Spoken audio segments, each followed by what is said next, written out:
Nombor 1. Gambar. Aku nak kongsikan kisah pengalaman abang aku naik puncak Gunung Ledang. Masa tu abang aku form 3. Dia pergi daki Gunung Ledang tu dengan kawan-kawan dia dalam 6 orang, termasuk dengan cousin aku sekali. Sebelum sampai kat puncak, abang aku dengan geng dia cadang nak camping dekat area air terjun Puteri, sebab nak menikmati keindahan alam semula jadi kat situ. Malam tu diorang ambil lah gambar kenang-kenangan.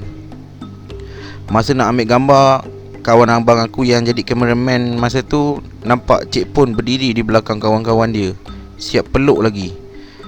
Tapi kawan-kawan dia tiada seorang pun yang perasan kewujudan Cik Pon tu. Dah berpeluh-peluh juga kawan abang aku yang jadi cameraman tu, terus macam tak jadi nak snap gambar. Tapi disebabkan kawan-kawan yang lain dah mendesak, dia snap lah juga. Bila pulang ke rumah, diorang cucilah gambar tu. Memang nampak gambar Cik Pon memeluk abang aku dan kawan-kawan dia. Nampaklah Cik Pon tu seorang perempuan berambut panjang, berbaju putih, sambil mendepakan tangan memeluk semua orang yang berada dalam gambar tu. Nombor 2. Tandas. Kisah ini yang ingin saya kongsikan berlaku kira-kira 8 tahun lalu, semasa saya hamil anak yang pertama. Ianya berlaku di salah sebuah tempat berdekatan dengan Taman Pasir Ris, atau lebih dikenali sebagai Sungai Api-Api. Saya masih ingat lagi, pada waktu itu hari Khamis, suami saya mengajak saya temankannya pergi memancing di sana. Kami sampai di sana sekitar 6 lebih petang. Suami pun siapkan barang-barang pancingnya dan saya membentangkan tikar untuk duduk dan rehat. Memandangkan hanya dia saja yang pancing di situ, dia menggunakan 2 joran, satu di hadapan dan satu lagi di belakang kami.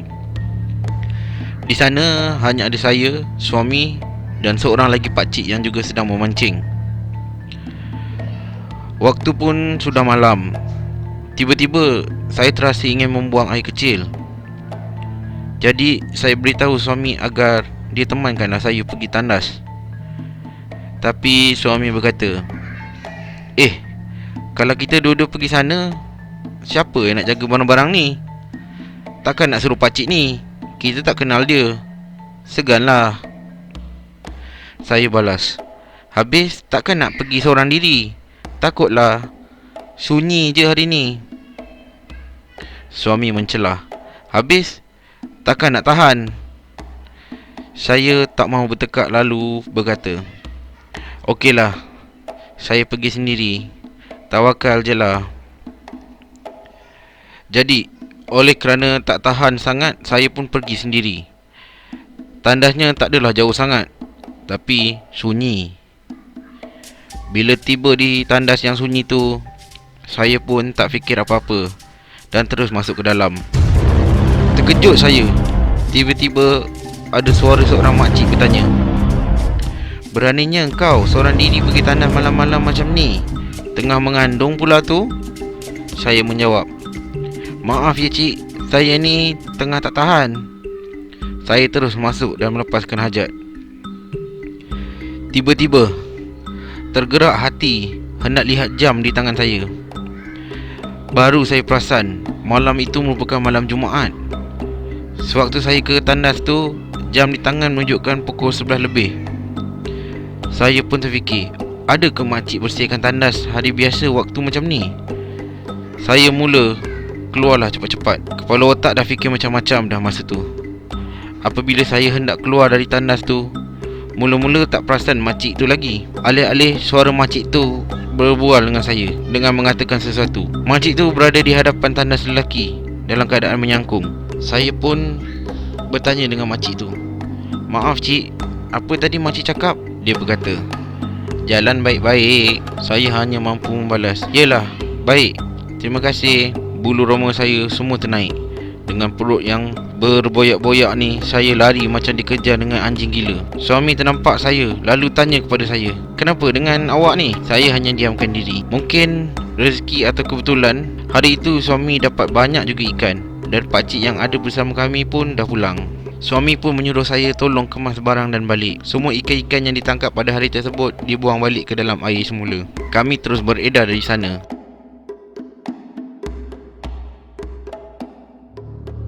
Nombor 3, Ampayan. Kisah ni terjadi 2 tahun lepas. Aku dan suami aku berpindah ke sebuah rumah kampung, yang mana rumah ni kiri dan kanannya adalah kebun kelapa sawit. Pada satu pagi tu, apabila suami aku keluar pergi kerja, seperti pagi-pagi yang sebelum ni, biasanya aku akan bangun dan kemas bilik tidur, menyapu, membasuh baju, memasak. Ketika aku siap basuh baju, aku menyedai baju-baju tu di luar kerana hari masa tu sangat panas. Memang sesuai lah masa tu untuk menyedai baju. Setelah siap aku menyedai baju, aku masuk ke dalam dan menuju ke dapur. Di dapur, aku menyediakan makanan tengah hari untuk suamiku. Semasa aku memasak, aku terdengar bunyi di dalam bilik. Bunyi tu sangat ganjil. Hati aku sangat berdebar-debar pada waktu tu. Yelah, pada waktu tu aku seorang je di rumah. Dalam keadaan takut, aku cuba memberanikan diri aku untuk ke arah bilik. Apabila sampai di bilik, aku membuka pintu bilik. Alangkah terkejutnya aku apabila melihat baju-baju yang aku jemur di ampayan tadi semuanya ada di dalam bilik. Apabila aku periksa baju-baju yang di atas katil itu, aku dapati baju tu semuanya dah kering. Yang menjadi pertanyaan aku, siapa yang angkat baju-baju ni? Aku bergegas keluar rumah untuk memastikan sama ada benar atau tidak baju-baju itu telah diangkat. Apabila aku melihat di ampayan jemuran, memang benar, tak ada langsung baju-baju di situ. Nombor 4, Puteri. Kisah ini berlaku pada 15 tahun lepas, ketika saya bekerja di sebuah kilang di Johor Bahru.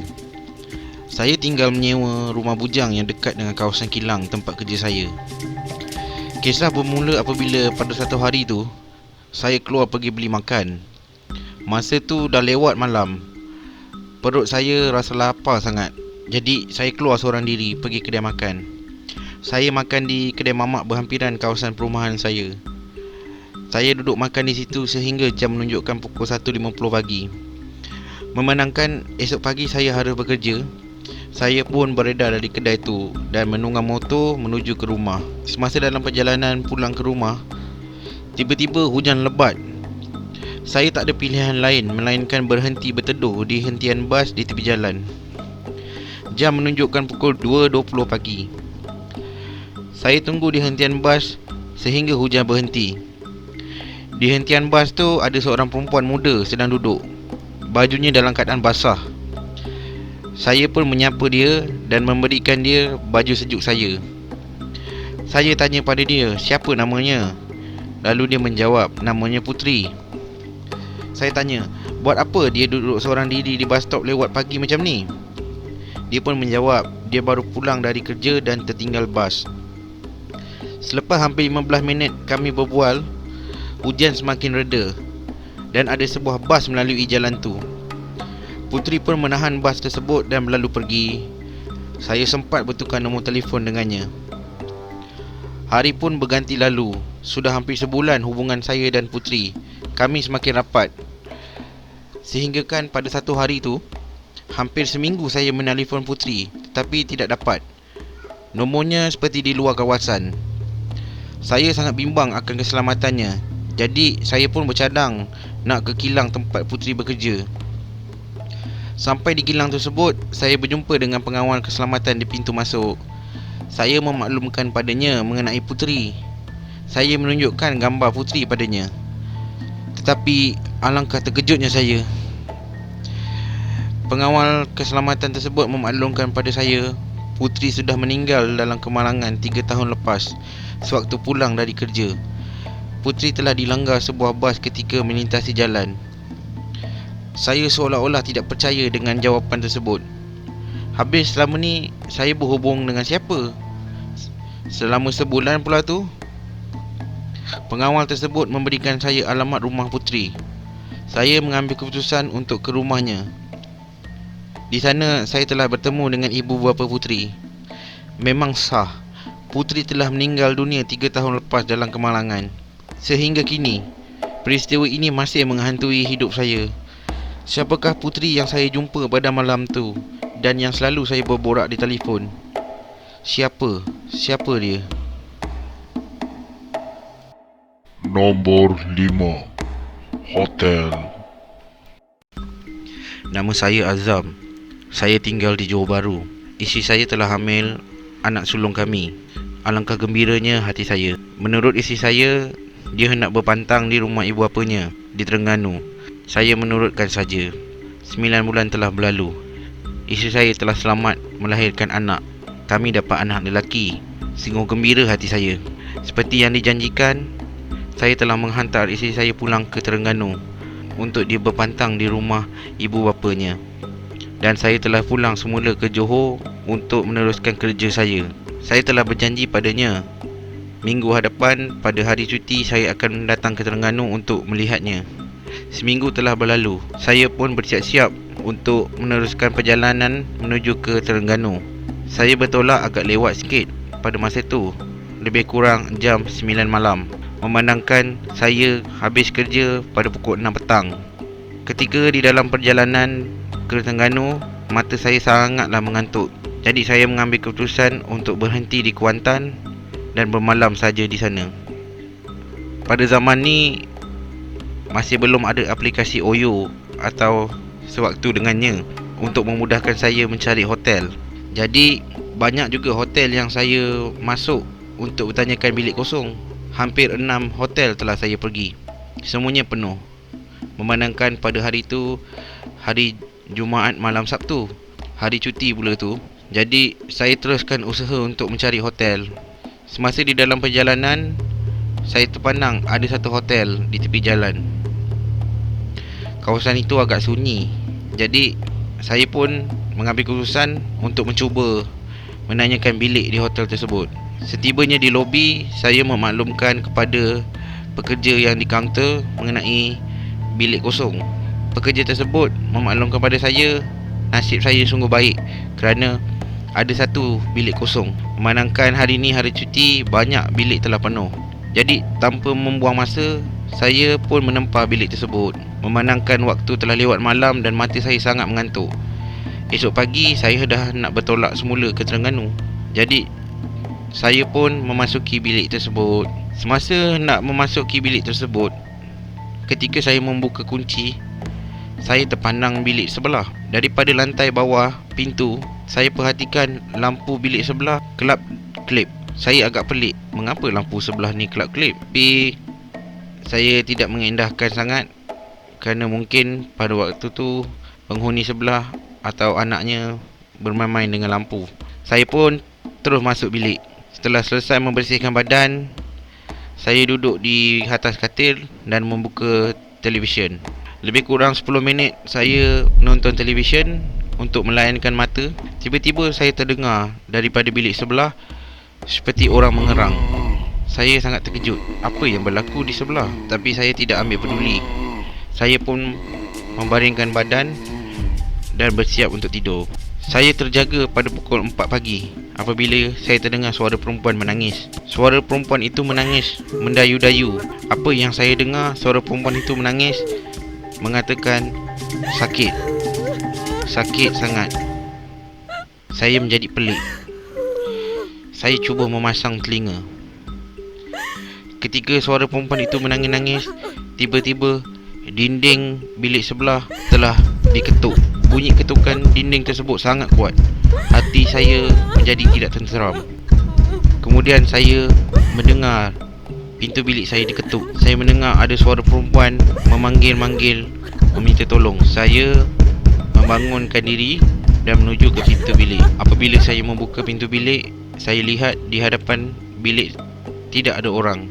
Jadi saya pun menutup kembali pintu dan kembali semula ke katil. Saya baring dan terus nak melelapkan mata. Ketika saya melelapkan mata, telinga saya asyik mendengar suara perempuan itu memanggil-manggil, meminta tolong dan menangis-nangis.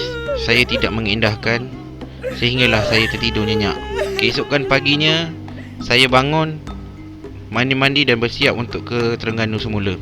Setelah siap, saya telah turun ke lobi dan memulangkan kunci. Saya telah berkata kepada pekerja lobi tersebut mengenai peristiwa malam tadi di bilik sebelah. Pekerja tersebut memaklumkan kepada saya bilik sebelah adalah bilik kosong sebenarnya. Pihak hotel memang tidak memberikan bilik itu kepada siapa-siapa kerana bilik itu telah dikunci sekian lama setelah peristiwa pembunuhan yang berlaku di dalam bilik tersebut. Saya sangat terkejut.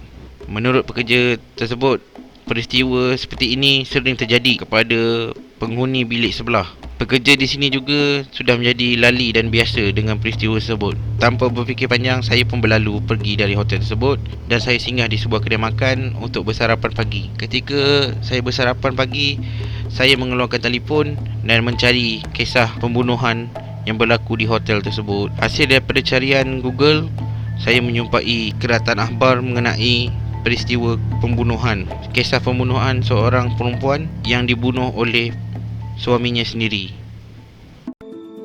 Sampai berjumpa lagi di video berikutnya. Untuk info yang lebih banyak mengenai kejadian seram dan misteri, sila tekan butang subscribe channel ini kerana subscribe itu percuma.